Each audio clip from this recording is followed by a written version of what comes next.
From McCamish Pavilion in Atlanta, it's the opening weekend for conference play. The North Carolina Tar Heels taking on the reigning ACC tournament champs, the Georgia Tech Yellow Jackets. And especially Caleb Love, R.J. Davis, Kerwin Walton, tremendous freedom to shoot the three, and he has a number of guys that can knock it down from beyond the arc. Great times last year for Josh Pastner, but we won't call it a complete rebuild, but a lot of those huge pieces are gone. R.J. Davis.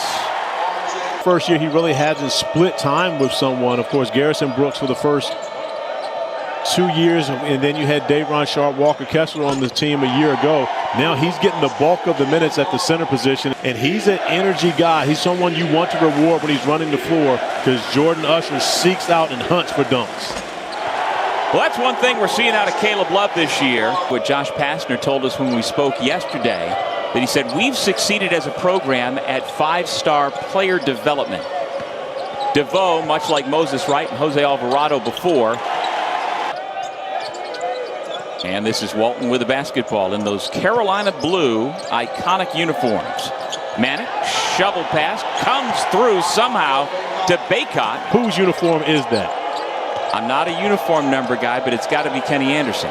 That would be Mr. Tibbs, a.k.a. Kenny Anderson. Is R.J. Davis answers, leading the country in scoring. How many shots I would have taken by now? I can't get past imagining the first part of that statement.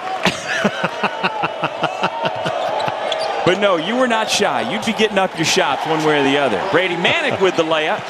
Get excited, and I honestly was a little disappointed on that one, because he has the ability and the athleticism to have dunked that on the other side. Baycott, lefty layup. But also gives him a running start. Someone's going to have to be there to provide resistance at the rim. Yeah, he's got over 1,300 career points. And very efficiently, he does not hunt shots. He gets the majority of his looks within the flow of the offense. Baycott already with 7 rebounds. It triggers the run out, and the Tar Heels making a push. Innocuous reference. He wants to let you know that we may not be able to get 5 stars every time out in Carolina and Duke, but we are certainly developing as well as anybody. They have been a wrecking ball. Crimson Tide look very much like a team that can go deep into the NCAA tournament. Tough shot, bounces home for Anthony Harris. And they go to Baycott. He's working on another potential double-double today. Finds Leaky Black, who steps into the paint and gets the roll. Sturdivant, again, seems like he wants to take advantage of Davis in the paint, and instead it's a turnover. Caleb Love throws it down. Yellow Jackets by 2 on a push, and it's lost. Back come Love and Davis, the sophomore guards. Leaky Black with the layup. That's my buddy, not your buddy. You can't say my buddy. I only can say my buddy. I know, but didn't I say your buddy? I didn't say my buddy. No, I wasn't trying to play you said your guy, my buddy. And Baycott didn't like the first possession coming out of the timeout, but that one much more favorable. Sean May, of course, one of the assistants under Hubert Davis, former Tar Heels great, 2005 Final Four most outstanding player. That is a sweet pull-up by R.J. Davis. Both teams shooting the basketball very well. And you look at what North Carolina's been able to do in this second half, as North Carolina's found an offensive rhythm here to begin the second stanza.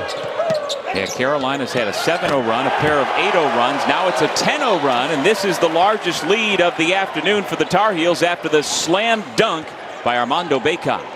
Are jointly just about 2-to-1 assist to turnover on the year.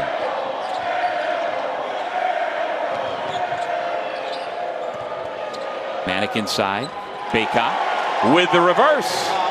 Josh Pastner and his ability to change defenses and going to give North Carolina a different look. But with the shooters on the floor for the Tar Heels, you have to be careful. And also, offensive rebounding can become a problem.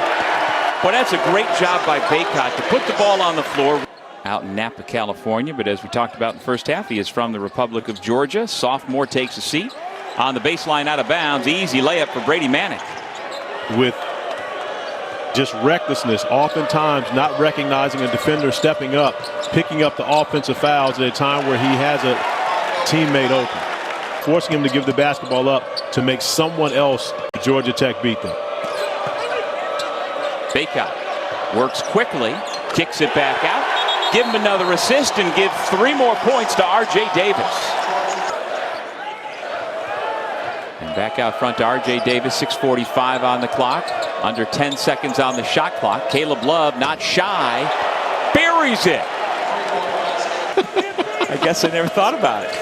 Yeah, but again, I mean, I mean, being a leader is great, but if you're going to lead your team, it doesn't necessarily have to be when you've been successful.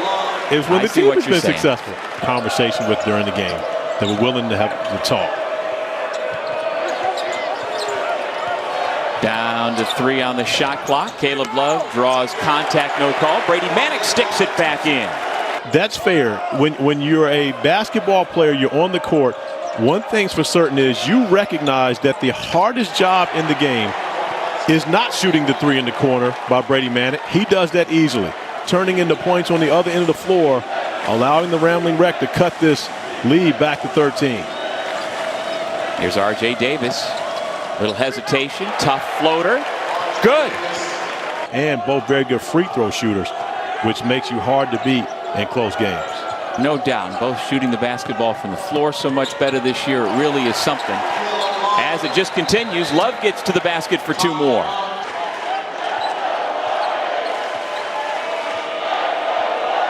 Lots of Carolina fans at McCamish Pavilion. You can hear the chants of "Let's go Tar Heels," and Manick responds. He's got 15 points as the Tar Heels are closing out an impressive victory over Tech.